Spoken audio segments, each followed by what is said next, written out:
Shoutouts ni kay Judge Gina na nandito. Let's get lit. Let's get lit. Party. Kay Judge Gina. Let's get lit. Let's get lit. Shoutouts kay Judge Gina. Party. Party. Let's get lit. Judge Gian, Let's get lit. kay Judge Gina nandyan. Party. Ano na ito? Party. Let's get lit. Alam mo, lakas mo. Let's get Nagbabattle lit. pa tayo. Yung mga round ko, yung i-breakdown mo. Party. Kaya kay Judge Gina, Party. no? Let's get lit. Game!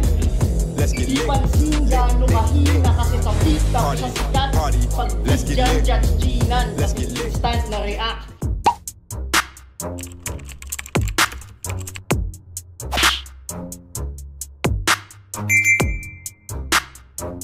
In the yeah, put 'em in the yeah, yeah, yeah. If you feeling real good, put your hands in the yeah, put 'em in the yeah, yeah, yeah. If you feeling real good, put your hands. So what's up mga kumag, I'm back ang inyong online judge. Walang iba kundi Judge Jinan. Okay guys, another short battle review muna tayo ulit. Gaya nga nasabi ko sa inyo sa nakaraang vid natin is medyo gahol tayo sa ano ngayon, sa panahon, sa araw. Kasi medyo na-busy ako na itong mga nakaraan. At marami akong kailangang habulin na mga battle at schedule sa ano natin, sa personal life. Kaya namimili muna ako ng mga short battle review para at least makarami tayo sa isang buong araw, 'di ba? So ayun, at itong battle na re-reviewin natin, Crazy Mix versus Nico. So around 20 minutes lang yung battle. So siguro wala pang 1 hour natin ma-review yung battle na to. Pero huwag kayong mag-alala, hindi ko naman siya mamadaliin. Still, kung paano tayo mag-review sa typical, ganun pa rin, no? Kung tumagal yung review natin, no problem, wala namang ano yun, wala namang kaso yun sa akin. Pero ito, Crazy Mix versus Nico, isa to sa mga request ni Madam Lobelia Nadwa. Shoutout sa iyo, Madam Lobelia Nadwa. At itong Crazy Mix versus Nico, tignan natin kung anong klaseng battle yung mangyayari dito. Hindi ko pa ito napanood, kaya maraming salamat sa request na to, Madam Lobelia Nadwa. So yun, wag na natin patagalin, umpisahan na natin to. Game. Yo! Crazy Mix! Game. Sa dami ng baho mo, alam kong kabado ka. Pero magpasalamat ka. Hindi na to yung dating Nico na makapanggago lang. Magbabanggit pa ng pangalan. Ikaya aking pagbibigyan sa iyong kahilingan na larong kaibigan dito sa ating pinasukan na trabaho lang. Pero may personalan. Kaya kung masasaktan ka ng husto, wag ako sisihin mo kundi itong mismong laro at ang sarili mo. Dahilan na bakit ka makikipagabulan kung natatakot kang madapa? Bakit ka makikipagtagu-taguan kung natatakot kang mataya? Ganun kasimple. Bakit ka babattle kung yun na nanahimik na buhay mo, ayaw mo pa na mapagsigawan sa madla? Ano, para dagdag kasikatan? Dagdag kita, king ina mo ka, bakla. Pero magpasalamat ka na rin na naging tropa kita. Hindi ko na ipagkakalat sa kanila kung gaano ka kawalang kwentang ama. Sa halip ay mas pinlalo ko pa nga na ikay tulungan pa. Dahil kung si Abra tinuruan mo mag-rap, tuturuan kita magpapayat, king ina ka. Sa paraan na tataniman ko ng time bomb bawat bilbil mo. At pagsabog nito, boom! Your fat burns. Hindi mo na kailangan pa magpalipo. At bawat ekstrang taba mo sa braso, papahiwa ko kay Kimbo. Hindi mo na kailangan pa magtaybo. Hindi mo na rin kailangan pa magtatakbo pa sa field. Papakaladkad na lang kita sa track. At yung malaki mong suso ay aking tatanggalin. At idodo-nate natin sa iyong karir para magkaroon naman ng hinaharap. O bawas lamon ka na rin ng pigrolak. Sapagkat bawat kakainin mo ngayon, hinaluan ko ng lason, bubog at pulbur ang sangkap. Kaya sa iyong hustong pagpayat, bilang luni, pwede ka nang magpanggap. O hindi nga ako si Abra, pero nakagawa ko ng magic sa rap. Kaya ikay sa akin magpasalamat sapagkat di lang kita tinulungan magpapayat, pinagpahinga pa kita agad para makasama mo na yung nawalay mong anak. At oo, ako'y aminado na ikay wala sa listahan ng mga gusto kong makalaban. Kaya pinilit ko na lang ilabas ang galit ko. Kasawi ang palad na yung lumabas na galit ko, anigma, napunta pa sa'yo. Kasi alam ko na alam mong nagpapapayat na ako, so pinagtataka ko kung bakit ganito kataba yung tinapat mo. Pero kahit na ganon, wala akong excuse na gagawin. Lamon pa rin sa akin yung baboy na yan sapagkat di naman ako Muslim. At hindi rin din ako iglesia ni Kristo. Kaya kahit tipong duguan na yan, siya'y kain pa rin. In short, sa akin wala yang ligtas. Sisiguraduhin kong bawat kadenang igagapos ko sa kanyang katawan ay nakakandaduhan ko ng nen, na kahit may chakra siya men, hindi niya to mababaklas. Kaya kayo maganda na ng kanin at sarsa ni Mang Tomas, dahil oras na padapain ko yung baboy na yan, siya'y mistulang Ebat Adan na nakakagat sa mansanas. Lechon, di leche kang hayop ka. At teka paalala, ito nasasaksiyan nyo ay tanging simula pa lang ng aking pagbabago. Sitiyakin ko sa laban naming dalawa'y magwawagi walang iba, hindi ako mismo. Ay, unang banat. Okay. Round 1 ni Nico. Teka lang.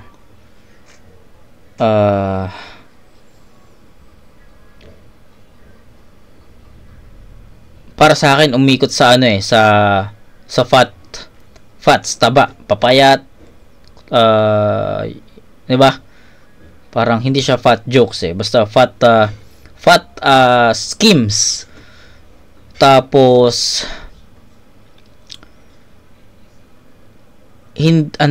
wait lang. May gusto akong sabihin pero hindi ko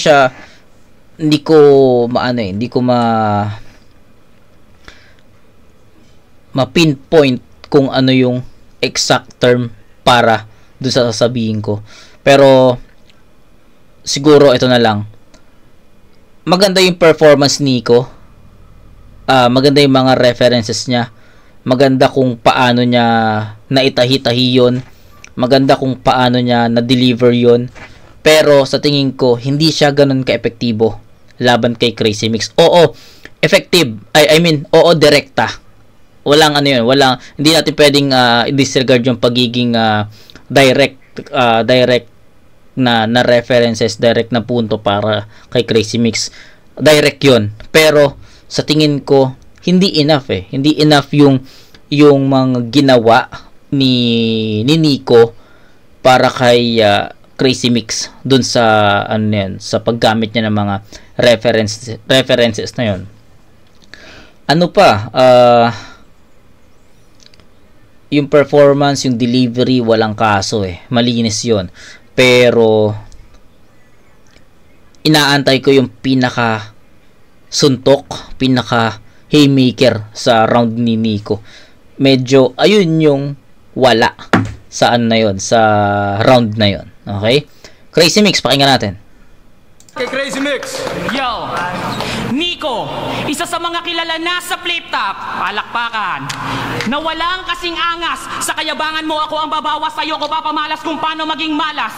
Dahil kung akala mo swerte ka ngayon, di araw-araw Pasko. Di ako tulad ng mga tinalo mo, tunay na baliw to, ibang klase ang lakas ko.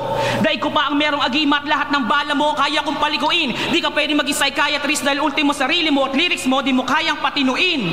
Kaya Nico, sasabay ka kay Miko, daig mo pa sa mukha ang siniko. Isa ka lang naman pusi, kaya masasabi mo, Miko, masakit ang maniko. Kulang ka pa sa katinyuhan para tawaging sataniko. Hangin lang naman ang kaya mong ibigay, aba Nico. Isang dating fanboy lang na ngayon lalim-lalimang panggap. Lalim-lalimang panggap, kung ako sa'yo, tigil mo na yan dahil mas magaling ka pang mangupal kaysa mag-rap. Tapos ang OA mong gumanap, kala mo lagi sa away susugod to. Sa sobrang liit ng utak mo, kahit babawan ko yung lyrics ko, malulunod to. Tanginan to, kala mo kasi sinong gwapo? Yo, sa mga litratong nilalabas niya, kala mo makinis. Kala mo manikin nila Carlo Manikis. Pero sa personal, one tamad, mas makinis ka pa, promise. Tanginan to, kala mo kasi sinong gwapo? Sa litrato, yung tigyawat mo mas malaki pa sa tungkel. Tapos sa gapo, na angkan na mga bano, hindi mo matanto na mas sigat pa sa'y si Tukel. Di ka nakapagpigil, kaya hinamon mo ng battle. Tapos feeling gangster, sa pilahan ng tricycle, nangingikel, meron daw siyang na-corner. Di lang siya pinadila ng popsicle, hinamon niya agad ng square, yung kinder. Tapos sasabihin mo, satanista ka, may paniko-nikos, inferno ka pa, sa init pa lang ng venue, nagre-reklamo ka na. Tangina ka, des ka tatagal sa impyerno, repa, kahit ipa-con air pa. Anong feeling mo, di ka tinatanggal ng apoy? Ghost Rider ka?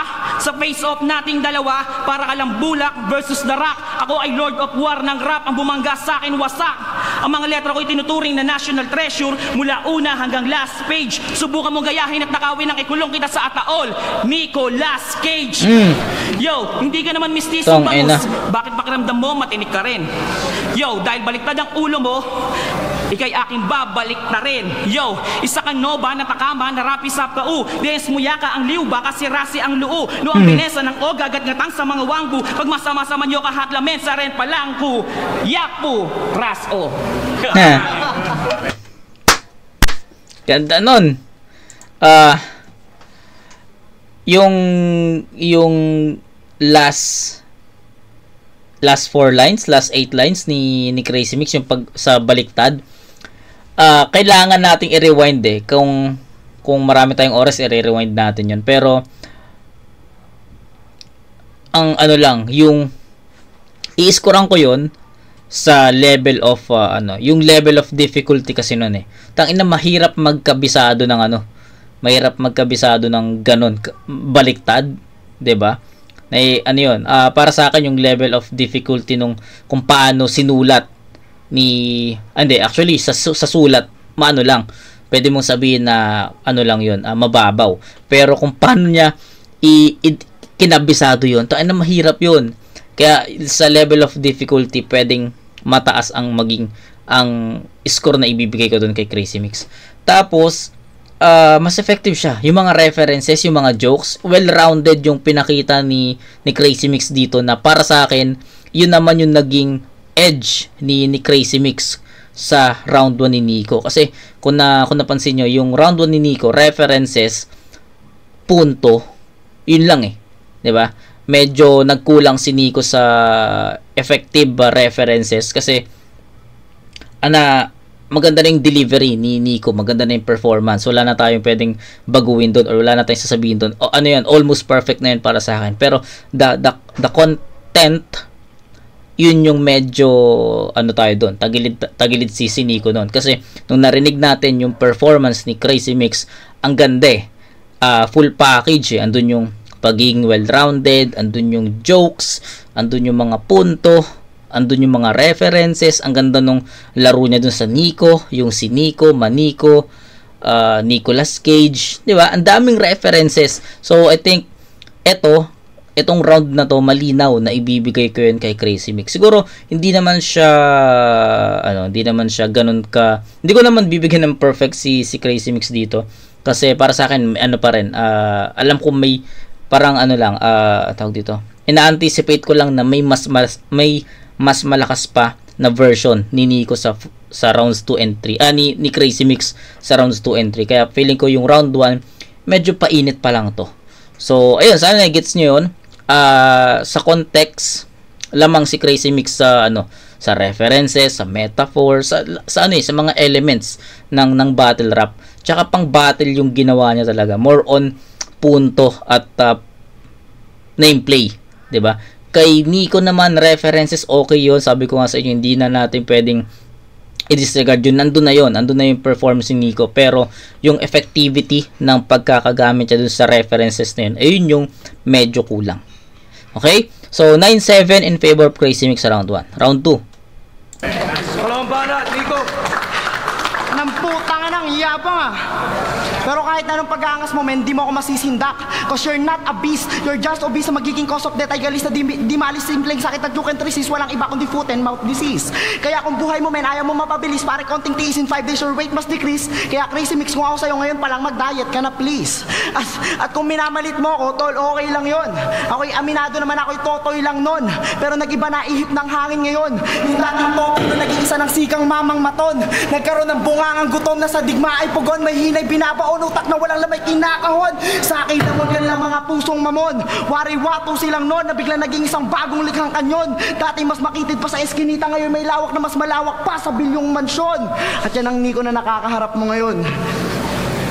Sa pagka-trap game, oh, this is my life now. Lahat ng humarang, I'll throw it away. To be the best MC, yan lang ang tanging goal ko for today. Kaya Crazy, in our house, you'll be decayed. Masdan mo't basahin nila, alaman ang kwaderno ko, ito'y mistulang diary of a madman. Sa init ng galit ko, walang ligtas to. You have nowhere to run, nowhere to hide. At binalatan ko na rin boses mo kaya imposible ka pang makahingi ng saklolo. So you just have to commit 1800 suicide. Crazy Mix, goodbye. Sa slaughterhouse kita hinayaang mamatay. At grave diggers ang umasikaso sa yung putang inang hukay. Oh, sinaad sa propesya na ako'y magsisimula bilang mahina pero mas malinaw na. Tinakda sa tadhana ng dahil sa naipong galit nila, ako'y magiging mas halimaw pa. Naging isang malupet na pangulo, walang pakialam sa sigaw at hinaeng ng tao. Bingi ang aking tenga para pakinggan ang mga daing nyo, pero may isang bulong na dininig ko at ito hindi bigyan preno konsensya ko para magpatupad ng masamang plano. Kaya sigurado ay kay tostado pagkatapos kong punit-punitin ng proteksyon ng iyong mundo. At habang sa tunog ng kamatayan sumasayaw tong baboy na to, siya'y sinusunog ko ng husto gamit mala ozone na disco. Ika'y mistulang doubting Thomas, apostol ni Kristo. Sinunog ko siya ng bahay. Babansagan niyo ba ako agad bilang masamang Hudyo? Sa mga ganong linya, kayo mismo kailangan magpalawak ng inyong mind. Hindi ho ako ganun kasama. Pinakitaan ko lang kayo ng reference on how could I kill this blind. At siguradong ika'y tiklop. At pero wala ka ring ligtas. Kasi pasok ka nga sa Nico's Inferno. You got your burned soul. Kahit nakapiring mga mata ko, titiklop to. Sure win this blindfold. At sige, kapitan nyo ako na sangkatutak na lie detector device para malaman nyo na yung mga bara ko walang. Parang malaman nyo na yung mga linya ko kaya siya patamaan kahit walang tutukan. Habang yung mga bara niyang hinanda lahat mababali wala. Pati galaw niyang malaherman sa pagsubaybay sa akin ng walang tulugan. O yung pagtayo mo bilang talunan o mananatili lang ganyan. Ako nakatapat mo sa ligang to, standing mo magmimistula pa rin parang appetite mo pagkat walang kabusugan. Time. Along banat. Okay. Medyo flat ang dating ng round 2 ni Nico para sa akin. Ayun lang. Wala nang mahabang explanation para dun sa round na yun ni Nico. Flat ineffective. Hindi ganun kalakas yung impact. Props dun sa delivery, props dun sa performance, 'di ba? Maganda yung naging delivery niya dun sa mga sulat niya. Pero sa tingin ko yung effectivity yun yung wala effectivity, impact, yun yung wala, which is para sa akin isa sa mga importante rin sa battle. Okay, round 2 ni Crazy Mix. Crazy Mix. Yo, nak ng pucha, Nico. Nag-improve ka na. Todo na ba? Tangina, binabati kita, di ka na bano. Bobo ka na. Tanginan to, sinong niloko mo? Ano ko? Bali? Sa sobrang bobo mo tol, yung nag-CR ka sa mall, di ka makapasok, nakalagay daw kasi sa pinto. Mali. Tanginan to, ang ingay pa sa FB, kaya yung sinabi niya kay Daddy Jody na keyboard gangster siya, gago ikaw yon. Kasi tignan mo papakyuin niya nga si Tukel, kailangan pa naka all caps, Arial black pa ang font. Tangina, minuto nag-i-status ka, tapos pag di mo nagustuhan ng comment, inaaway mo, pati asawa at anak dinadamay mo, keyboard gangster ka nga, kasi matapang ka lang pag nasa bahay nyo. Yo, tapos nabasa ko yung sinabi mo na mas maraming madidismaya, mas masaya. Di pag tinalo kita, mas masaya kasi nabigo ko lahat ng tigyawat mo sa muka. Shit! Ang saya, diba? Tangina, pansinin mo, kahit sabihin nila na nag-improve ka na, di ka pa rin idol ng mga tropa mo't kaklase. Kupal ka kasi, di lang galing ang kailangan para maging idol, sa ugali rin niyang binabase. Ibang klase ang ugali mo, yung kayabangan mo, dugtong-dugtong. Kaya isa ka rin sa gugulong sa iba't ibang klaseng estilo at lingwahe. Simulan natin ulit sa bugtong-bugtong. Yo, sample. Hindi na si Looney ang tinutukoy ko pag sinabi kong butot balat lumilipad. Siniko na yan dahil hangin lang ang tangi niyang paraan para ang sarili umangat. Tapos masyado ka sip-sip kay Enigma, kulang na lang sip-sipin mo pati titi niya. Tapos syota mo daw si Keija. Yaks, kahit di ka mag-yosi, kadiri ka. Speaking of yosi, wala ka ng hope, kaya wag ka na magpilip, mananatiling dark ang fortune mo, hindi light. Ang mga bara ko'y champion, samantalang sa'yo ala chamba, lucky strike. Kahit mag-more practice ka pa, hindi ka magiging mighty sa pagrarap. At sa ika-apat na ahon, ibabaon lang kita sa kahon ng flip-top. At kahit nag-improve, nanikotin ka pa, wala nang maa-addict sa'yo, boy. Ako ang lighter na magbibigay liwanag sa'yo at iiwanan kitang upos pag binugahan kita ng apoy. At pag naging abo ka na, sa basurahan kita itataktak. Di ka naniniwala sa espiritu ng Ama, di ba? Kaya suwail kang anak. Isa ka lang kuting na naligaw sa digmaan ng mga tigre. Kaya kahit maging pusa ka pa, di ka pa rin sa amin pwede. Lahat ng mga bara mong tinira sa akin, puro panis at walang kwenta. Kung ikaw na pinakamagaling sa grupo nyo, ang dali nyo lang palang disarmahan ng letra. Nice. Time. Okay, tanginang layo nung agwat nun, men. Nakita ko kaagad yung difference ng sulat nila doon. So, ulitin natin kay Nico. Yung round 1, tapos na tayo doon. Malinaw yun, Crazy Mix. Okay, 9-7 yun, malinaw. Tapos na tayo doon. Pagdating sa round 2, tangina, nakita ko rin na kung gaano kalawak, gaano kalaki yung naging agwat nun in terms of writtens.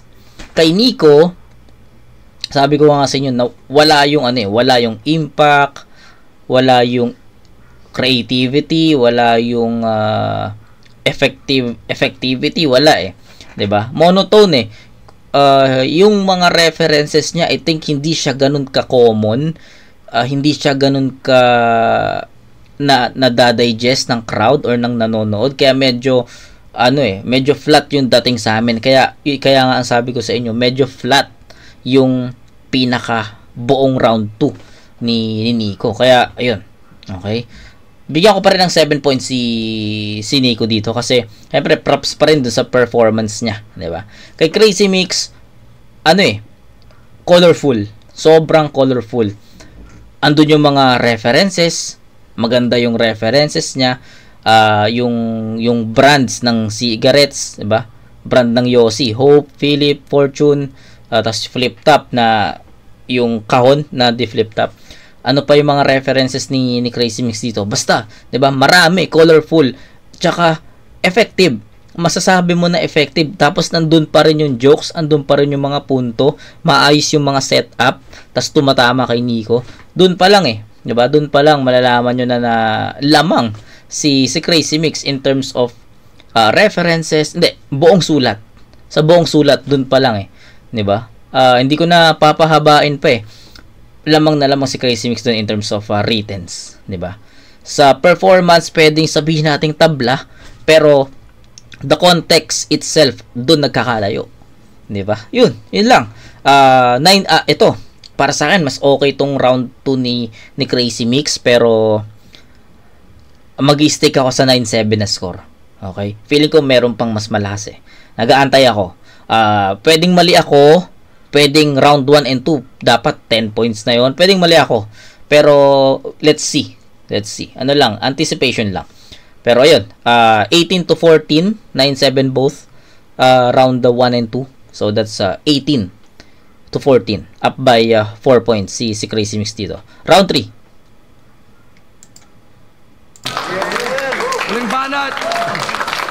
Huling banat kay Nico. Nak ng puta, ang bilis Triple time. Yun ba forte mo? Pwes wag dito sa korte ko. Kasi kaya ko rin mag triple time. Yun nga lang sa pambababae at pagbibisyo. Ikaw wag ka mag triple time sa pagrarap. Mag triple time ka sa pag-ehersisyo. At sige, sabihin na nating mahina ako noon. Oo, aminado naman ako Pero nagbago na lahat. Yung dating tao lang, halimaw na. Yung dating tatanga-tanga lang, pwes gago na. Kaya, manghihina ka. At,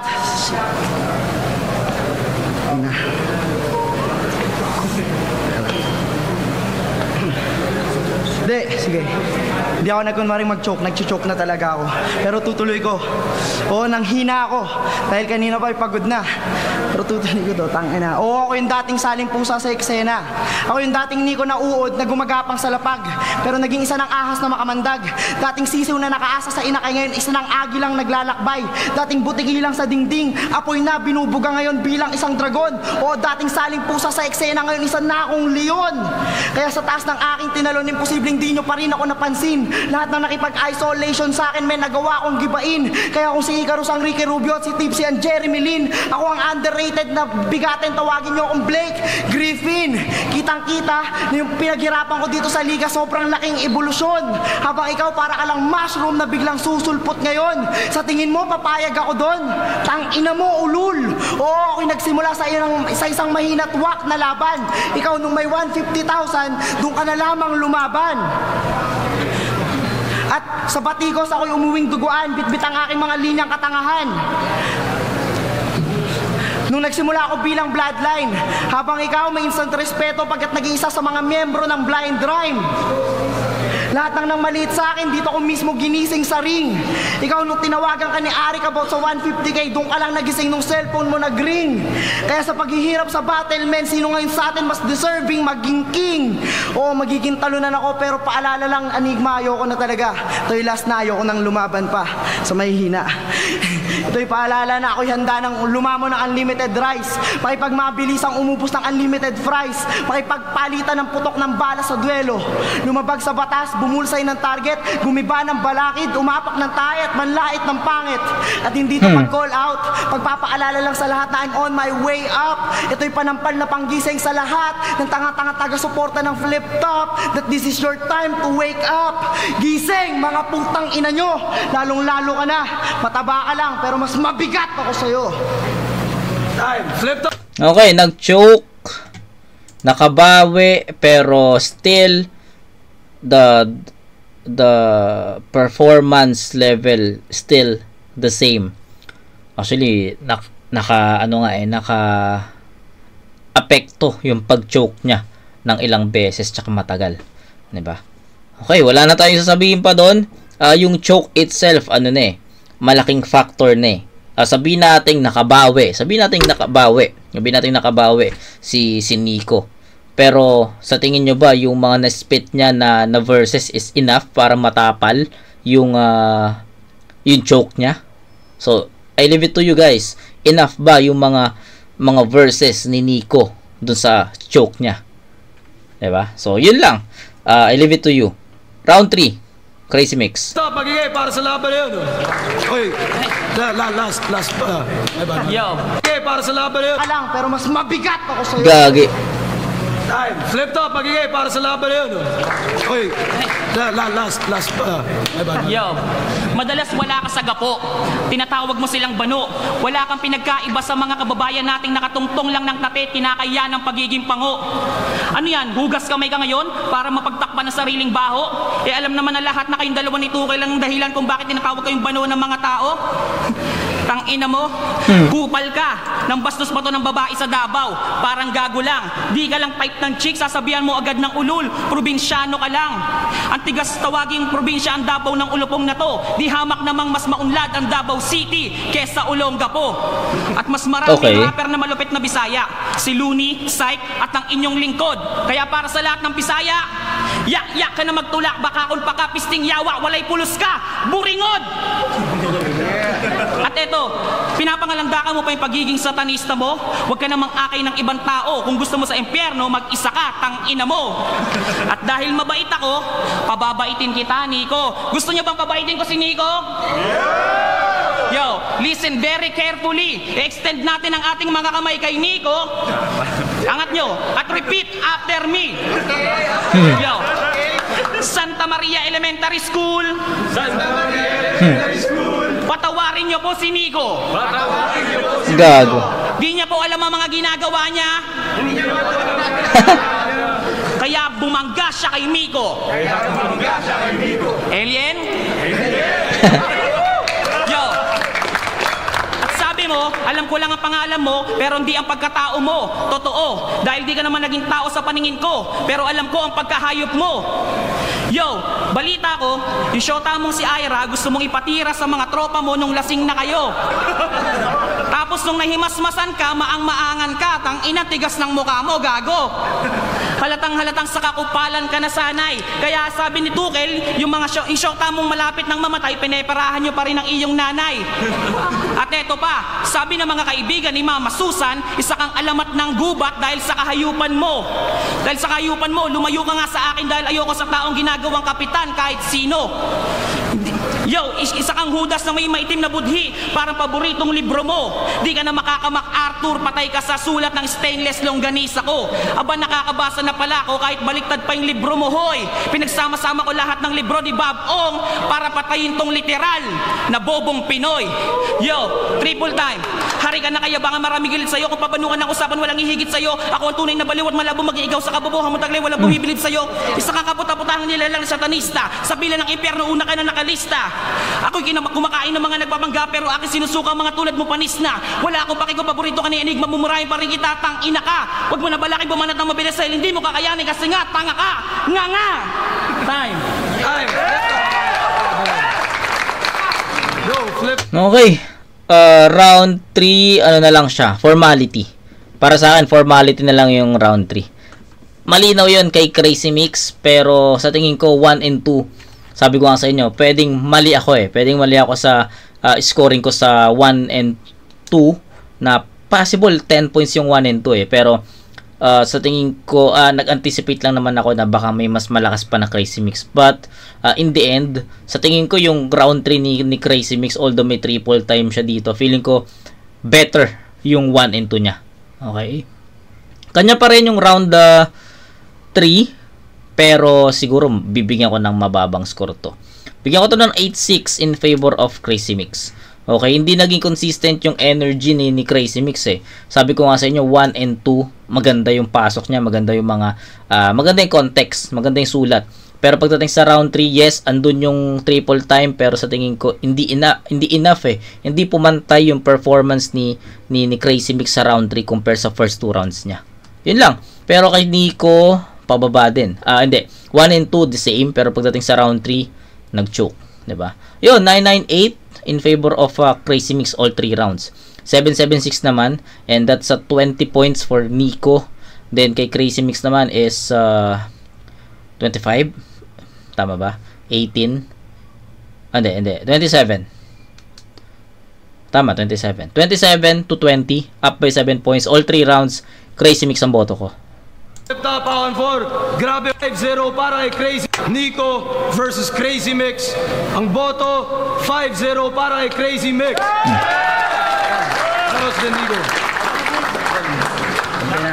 Tanga na pa rin yung mga Okay. Malinaw, 5-0. So, judges. Judges. Yo, Merry Christmas Smalls, pala. Merry Christmas. Kay Rhyme State. Pinoto ko yung laban na yun kay Crazy Mix. First round and second round tie. Tapos yung third round, medyo nawala si Nico. So yun, pinoto ko Tayo pa yung Crazy Mix yung battle niya. I vote for Crazy Mix. Kaya ka bumoto kay Crazy Mix, madaming hakot ang daya. Hindi, joke. Yung round 1, bigay kay Crazy Mix yun. Yung round 2, tie sila doon. Ang gaganda ng reference ni Nico. Ang ganda ng reference ni Crazy Mix. Tie para sa akin yung round 2, wala si Nico. So, I vote for Crazy Mix. Tapos gusto ko yung top-up references ko. Paano ko top-up, hindi lang yun. At saka, yun, obvious naman na si Nicky pala, joke lang yan. Panalo talaga si Crazy Mix sa battle na to para sa akin. Although yung puso ni Nico naramdaman ko sa battle na ito. Plasma o MBK. Round 1 binigay ko tayo. Round 2 3 kay Crazy Mix. Kasi halos pareho sila ng strategy. Personal sabay comedy. Pero para sa akin kasi, nag-stumble sila pareho pero si Crazy Mix, kahit nag-stumble siya, binawi niya agad Tsaka sa akin, mas matimbang yung mga linya niya, yung mga angle niya. So, binigay ko kay Crazy Mix. So yun, round 1 tayo, round 2, 3 Crazy Mix. Crazy Mix. Okay. Ako Okay, John. Kaya nga pala, hindi ko pinapansin yung, yung pagkawala yung choke siya. Tinignan ko na sa tigtikan pa rin yung labanan niya. Kaso si Crazy Mix, mas maraming ideya na naipasok. Yes. Kaya bibigay ko yung boto kay Crazy Mix. Harlem Schizophrenia. Shoutout nga pala sa Watawat Floating for 20 Philippines. Binigay ko yung laban kay Crazy Mix. So, nung una, dikit sila. Consistency, pati yung mga hard-hitting punchlines, hindi nagkatalo. Konting slip up sa performance sa third round ni Nico. So, 1, 2, 3, Crazy Mix. Yun, guys. That's it. 1, 2, 3. Si Harlem lang ata yung kaparehas natin ng vote, no? Pero, tangina, ang tagal na ng battle na to. Kaya, ayun, ang bilis lang natin na review. Kasi, hindi naging ganun ka-effective si Nico. Nag-choke siya sa round 3. Then, kay Crazy Mix naman, malinaw, sobrang linis ng performance. Effective yung mga references. Ang ganda ng pagkakatahi niya dun. So, yun. Para sa akin, malinaw talaga all 3 rounds. Crazy Mix yun. So, ayun. Shoutout kay Lobelia Nadwa sa request niya na to. And sana nagustuhan mo kung paano ko ni-review yung maiksing battle na to. And sa tingin ko naman, nasabi ko yung mga gusto kong sabihin. Hindi ko naman siya minadali. Hindi ko naman siya ni-rush kung paano ko i-review ang isang battle. I think ganun ko rin naman siya nasabi. Tsaka na-explain ko naman sa tingin ko ng maayos yung pinaka-opinion ko sa battle na to. Yun lang. So, kita-kits sa next na review mga kumag. And big shoutout ulit kay Lobelia Nadwa. Peace out.